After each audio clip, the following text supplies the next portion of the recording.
Welcome to Applied Test and Evaluation by ATI Courses. It's a 3-day tailored course on technology management at the mid-level to look at how we make sure that the requirements that we come up with from system engineering are appropriately tested and evaluated.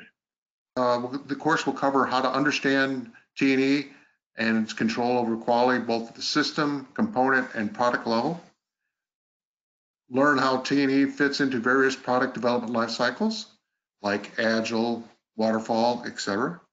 Learn how test requirements are and where they come from. Learn how to plan a T&E program as part of product development, and learn how to design a test using sound mathematical principles. We'll get into some statistics. Understand the difference between integration testing and formal testing, and learn how to conduct a test to obtain the desired stakeholders T&E. The audience for this course includes test engineers, design engineers, it can be electrical, mechanical, systems, etc. System engineers, project leaders, project engineers, technical management staff, and project managers. The 3-day course starts off with introduction and then talks about some test and evaluation concepts, the basic processes at a high level for T&E through the life cycle. Then we start getting into test requirements, how they're compiled and what are good test requirements. And we also start an exercise to have you use the Lego robots in a group setting to apply these T&E concepts and see if you can do a test program for this very simple system, because the same principles that apply to this simple system through the 3 days apply to your more complicated systems that you're probably working on. And it's an easy way to concrete in what you learned in a practical application. Design a T&E program, and then we'll go on after you've done the requirements in the first part in Challenge A for this Lego robot vehicle. We'll have you go and try to figure out how you're going to verify those. And then we'll also cover design and test evaluation, and you'll assemble the Lego thing and try to come up with a detailed test plan for how you're going to test it.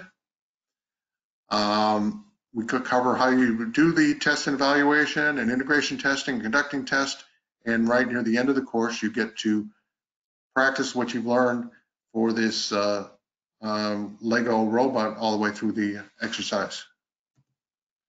Some of the basic principles of T&E: prove everything, trust nothing.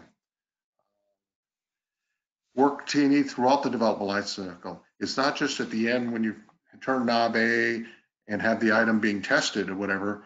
It's all the way trying to influence the requirements, planning for the long lead items, figuring out what all the tests are and what's the most efficient process, etc., before you actually get to the testing. Use a variety of proof methods. We'll talk about test, analysis, demonstration, inspection, or primary proof methods. Tailor the proof methods to the product need. For various systems, you might have more or less testing in various parts of the life cycle. Use requirements to guide the proof. Analyze the test before the testing, because there's lots of things that could go wrong in real life testing. So you need to think about all the possibilities, or as many as you can beforehand. Manage the resources for cost, efficiency, and better proof. Getting back to the previous thing, by analyzing the test before testing, you can optimize your test matrix and provide better confidence that you really did prove out those requirements. Increase the product quality as the development advances. How we work in an iterative and recursive fashion to better understand the product and how it's tested and what the risk is, and to advance the development. Validate the product against the product operation. We'll use this model here where it shows basically four stages of testing: the requirements, what we do with those requirements; the planning, creating a T&E strategy and a T&E top-level plan; the test design, getting to a lower-level plan, analyzing a specific event that's part of the overall testing; selecting the statistical methods, creating the event sequence, and creating a test and evaluation procedure; and then finally conducting the test, evaluating the readiness, collecting the test data, analyzing it, and creating a test report. We'll be using an item under test to perform this. This Lego robot looks a little bit like this. We'll be doing measurements, like in real life, for this system. We'll have some stimulation. We'll have the environment, the test track, boards, etc., that you might be using with this Lego robot. We'll have various procedures that students will come up with. And we'll have a report that they afterwards that shows what they tested, what passed, what failed, how much confidence they have in it, etc. I hope you have a chance to take this 3-day course. I think it'll benefit you to better understanding test and evaluation.